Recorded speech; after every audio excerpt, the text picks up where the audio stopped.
nandito kami sa tabi ng dagat. Nangunguha sila ng ano, yung ano ba yun? Yung clams. Yan. Maraming clams dyan, nangunguha sila. Diba?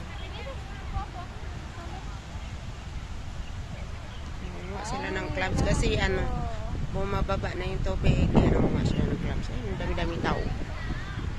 Wow! Wow!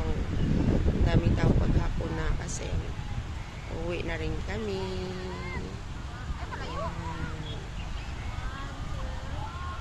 Ang daming clams dyan, no? Kasi maano na yung tubig.